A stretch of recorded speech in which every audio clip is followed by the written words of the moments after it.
Bueno, nos habla sobre la muerte de uno de estos personajes, que es de los principales, que se llama... Nos referimos a Santiago Nazar, el cual nos menciona que Santiago Nazar tenía 21 años y bueno, los 21 años los cumplió en la última semana de enero, que es donde sucedió la muerte crónica. Santiago Nazar era un hijo único, sus papás se casaron pues en realidad por conveniencia, no por amor. En el Premio Nobel de Literatura en 1982, luego de haberse consagrado como uno de los grandes escritores de la lengua española. Bueno, este libro se me hizo una historia demasiado importante, aunque a pesar de que viene esta historia contándola como podría decirse que de atrás hacia adelante, puesto que nos explica desde como el final y nos cuenta en el diario El Universal, y desde entonces sus textos han aparecido en innumerables periódicos y revistas de diversos países. Después, en 1955, publicó su primer libro llamado La hojarasca, en el cual ya bosquejaba el mundo fantástico de Macondo, cuyo esplendor lograría en 100 años de soledad. Su brillante trayectoria literaria se vio coronada con el Premio Nobel de Literatura. Publicó en el diario El Espectador un cuento titulado La tercera resignación. El año siguiente del diario comenzó su actividad periodística como colaborador en el diario Universal. Y la historia nos empieza a narrar cuando un día Santiago despierta y se arregla porque había una visita muy importante en su pueblo, la cual era de él un obispo. Bueno, él era bastante rico, vivía en una casa en donde tenían dos entradas. Ajá, obviamente era la principal y la puerta trasera. La entrada principal no era usada más que en ocasiones importantes y es ahí donde pues se lleva a cabo la tragedia. Y la historia nos va relatando el por qué Santiago Nazar es asesinado y todo el pueblo se entera y él pues es el único que no sabe, al igual que su mamá. Esto es porque un día antes de la llegada del obispo hubo una boda muy grande en el pueblo. Nos cuenta que Santiago estaba muy emocionado por la llegada del obispo y se arregló como nunca lo había hecho. Entonces empiezan a narrar que la gente del pueblo se empieza a enterar que Santiago Nazar va a ser pues asesinado, en el cual se casó Ángela Vicario con Bayardo San Román. Bayardo San Román era un hombre que un día llegó al pueblo buscando con quién casarse y en un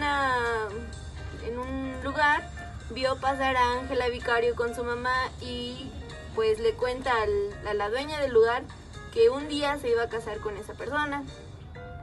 Él, como ya nos habían comentado, es una persona con mucho dinero. Después de ese día, pues Bayardo empieza como a cortejar a la chava, se empieza a ganar a su familia sin que lo conozcan desde mucho tiempo, ya que pues como saben es un hombre muy importante que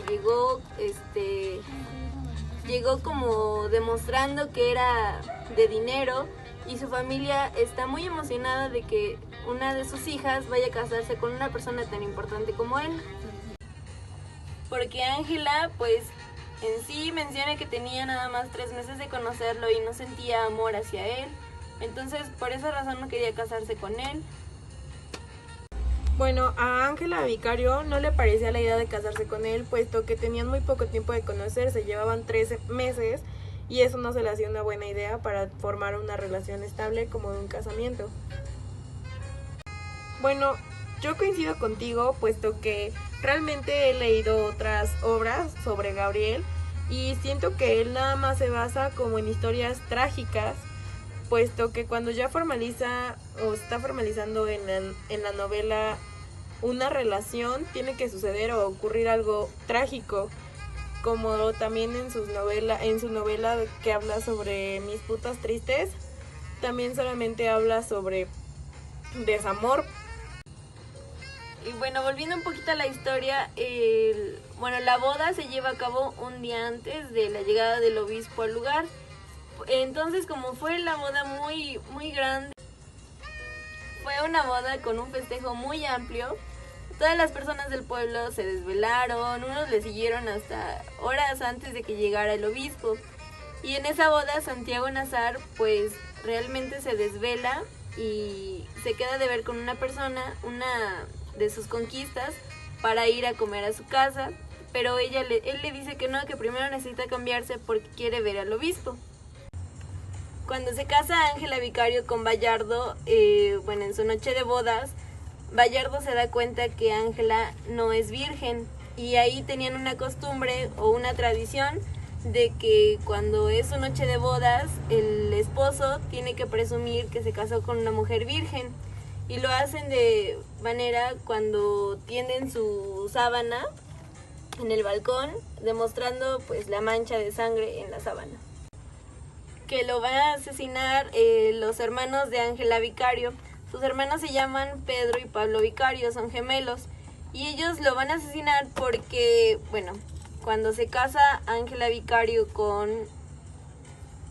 Entonces llega a su casa a cambiarse y le pide a su muchacha, que se llama Victoria Guzmán, que lo despierte en unas 3 horas más o menos, para que logre pues recuperar las ganas y descanse un poco. Entonces, en ese tiempo, la gente se empieza a enterar que Santiago Nazar lo van a asesinar. Los hermanos de... Y entonces, al darse cuenta Bayardo que Ángela no es virgen, pues llega muy enojado a la casa que le había comprado, que era la casa que Ángela tenía... Pues era su sueño vivir ahí. Va por ella muy enojado, le empieza a pegar y la jala del brazo y la lleva a su casa y le dice que pues Ángela no era virgen. Entonces toda su familia se empieza a preguntar que cómo era posible. Y ¿por qué se llama Crónica de una muerte anunciada? Es porque toda la gente del pueblo se entera que van a matar a Santiago Nazar. Se enteran del motivo, todo el mundo trata de avisarle a su mamá, que se llama Plácida Linero, y pues nunca logran avisarle hasta el momento en que va a ser asesinado, y Santiago nunca se entera, y lo agarran por sorpresa los hermanos Vicario. Y es por ello que los hermanos de Ángela van a asesinar a Santiago. Entonces Santiago se levanta, la muchacha levanta a Santiago y después de ello Santiago se arregla, se prepara para ir a ver al obispo y se supone que sale por la entrada principal, la cual nunca se usaba, solamente en eventos especiales. Entonces lo toma como un evento especial y sale por la principal, y es ahí cuando los hermanos de Ángela lo acuchillan y lo matan. Si Ángela era una persona de bien, había sido educada para ser una ama de casa, ser una esposa de bien. Y entonces Ángela, pues en un momento de desesperación y de miedo, confiesa que pues su virginidad la había perdido con Santiago Nazar. Ana, ¿cómo ves? ¿Te gustó este libro? ¿Qué te llamó la atención? ¿Lo recomendarías a las personas? Yo digo que pues sí lo recomendaría. Se me hace una historia interesante, aunque a veces un poco confusa, puesto que la cuenta de atrás para adelante, entonces confunde cuáles son los hechos que realmente sucedieron o el momento en cómo fueron contados. Pero se me hace una historia bastante interesante, en donde sí la recomendaría. A mí me gustaría darte las gracias por haber tenido un tiempo para venir a nuestro espacio y hablar sobre la crónica de una muerte anunciada. Muchas gracias, Ana. La verdad me gusta venir a tu programa y esperamos se repita la ocasión. Esto es todo. Nos vemos.